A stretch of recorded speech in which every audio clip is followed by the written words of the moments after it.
जय हिंद दोस्तों। दोस्तों, डोनाल्ड ट्रंप फाइनली महाअभियोग से बच गए और जो वोटिंग हुई सेनेट में 100 सदस्य होते हैं, 100 इनको सेनेटर्स कहते हैं। और सेनेट का जैसा पिछली बार बताया था मैंने आपको, जैसी हमारी अपर हाउस राज्यसभा होती है वैसा ही अपर हाउस है यूनाइटेड स्टेट्स की असेंबली का, जिसे सेनेट कहते हैं। और 100 सीटें होती हैं, 100 सेनेटर्स होते हैं। तो 57 सेनेटर्स ने उनको जिसको कहते हैं महाअभियोग को पारित करने के लिए वोट किया और 43 ने उसके विरोध में किया। मतलब 57 लॉ मेकर्स या सेनेटर्स चाहते थे कि डोनाल्ड ट्रंप का इम्पीचमेंट हो, जबकि 43 केवल चाहते थे कि वे बच जाएं। अब सेनेट की संख्या देखें तो डोनाल्ड ट्रंप की पार्टी के पास भी 50 सीटें हैं और उनकी विरोधी पार्टी जो कि वहां की सत्तारूढ़ पार्टी है डेमोक्रेट्स, उनके पास भी 50 सीटें हैं।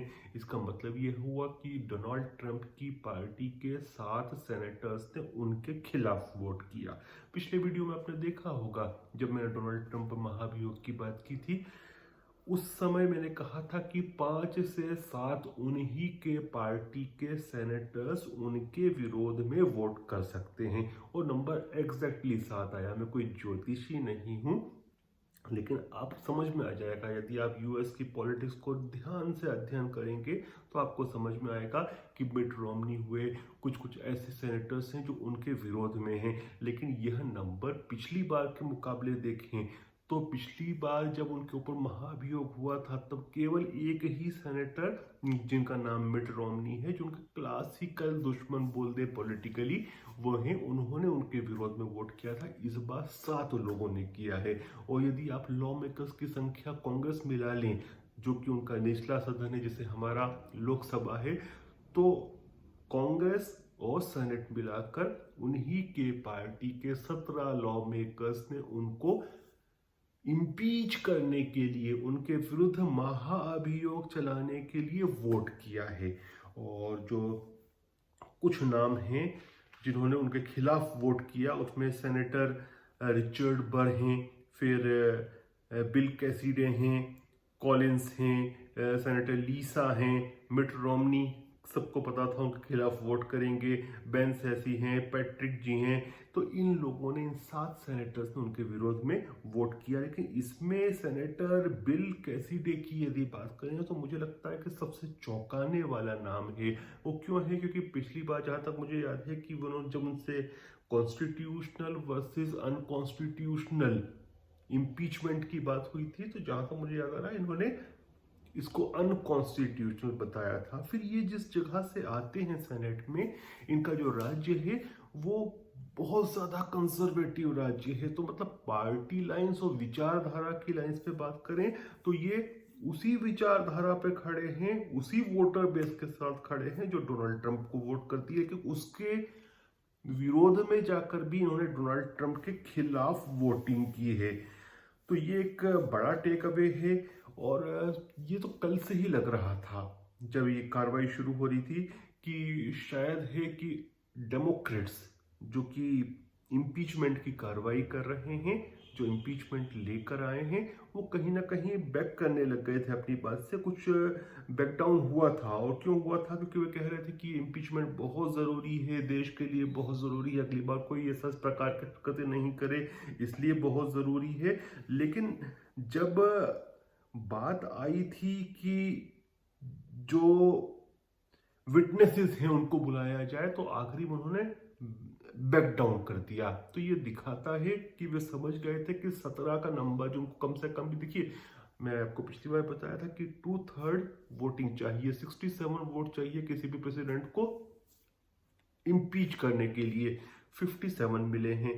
10 वोट्स कम पड़े ट्रंप को, लेकिन केवल 10 ही कम पड़े हैं। याद रखना कि 2/3 मेजोरिटी से पास होने में, सिंपल मेजोरिटी की बात होती तो वो इम्पीच हो जाते, लेकिन अभी 2/3 मेजोरिटी की बात होती है सेनेट में।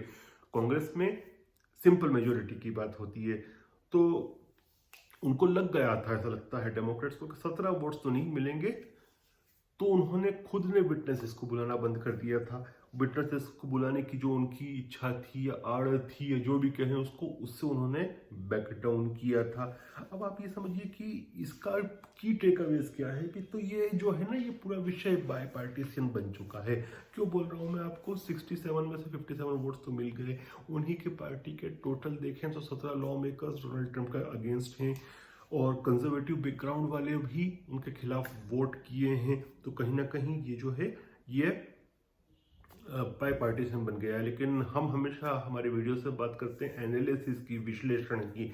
तो आप ये देखिए कि एक भी रिपब्लिकन सेनेटर ने या कांग्रेसमैन या कांग्रेस वुमेन ने ये नहीं कहा है कि डोनाल्ड ट्रंप ने गलती नहीं की। बार बार जो वो बात कर रहे हैं कि अनकॉन्स्टिट्यूशनल है ये वोटिंग, क्योंकि इम्पीचमेंट की कार्रवाई, क्योंकि वे अब राष्ट्रपति नहीं रहे। तो वे केवल और केवल टेक्निकलिटीज पे बात कर रहे हैं। वे ये नहीं बोल रहे हैं कि ट्रंप गलत नहीं है। तो इसका मतलब ये हुआ कि डोनाल्ड ट्रंप के खिलाफ बहुत ज्यादा विरोध है अंदर से उन्हीं की पार्टी में, और पार्टी अपने आप को बचाने के लिए डोनाल्ड ट्रंप को बचा रही है। ये मुझे ऐसा विश्लेषण लगता है, क्योंकि मैंने एक भी सेनेटर को ये बोलते हुए नहीं देखा रिपब्लिकन पार्टी के कि डोनाल्ड ट्रंप गलत नहीं है। वे सब ये बोलते हैं कि ये अनकॉन्स्टिट्यूशनल है, मतलब टेक्निकलिटीज पे जाते हैं। अब आगे क्या होगा, आगे मुझे लगता है कि जो सरकार है, अमेरिकन सरकार है, जो कि अभी जो बाइडेन के पास है, जो कि डेमोक्रेट्स के पास है, कहीं ना कहीं कार्रवाई तो बदले की चलती रहेगी। और अब मुझे लगता है कि ये जो कार्रवाई होगी ना, ये फोकस अब आगे आने वाले समय में होगी हिंसा भड़काने के नाम पर, इन सब चीजों को पर कानूनी कार्रवाई, जिसमें अनकॉन्स्टिट्यूशनल वाली जो टेक्निकल टर्म है उसका कहीं उल्लेख नहीं आएगा। फिर हो सकता है कि जो अलग अलग राज्य हैं, और राज्य बड़े स्ट्रांग होते हैं वहां पर अमेरिका में, तो अलग अलग जो राज्य हैं वे अपने हिसाब से कार्रवाई शुरू करें। तो अभी हमको बहुत कुछ होते हुए दिखेगा, लेकिन मुझे लगता है, मेरा एनालिसिस यही है कि डोनाल्ड ट्रंप के साथ उनकी पार्टी पर्सनली नहीं है। वो पार्टी अपने आप को बचाने के लिए जरूर उनको बचाई है, लेकिन चूंकि उनकी पार्टी का कोई भी लॉ मेकर ये बोलते हुए नहीं दिखा मुझे कि डोनाल्ड ट्रंप गलत नहीं है। सब टेक्निकलिटीज पे बात करते हैं, कॉन्स्टिट्यूशनल वर्सेस अनकॉन्स्टिट्यूशनल, क्योंकि वे राष्ट्रपति नहीं रहे। तो देखते हैं क्या होता है। लेकिन मुझे लगता है कि अभी पिक्चर बाकी है। अब जो है वह लीगल फ्रेमवर्क में बातें होंगी, ये मुझे मेरा एनालिसिस बोलता है। जय हिंद, जय भारत।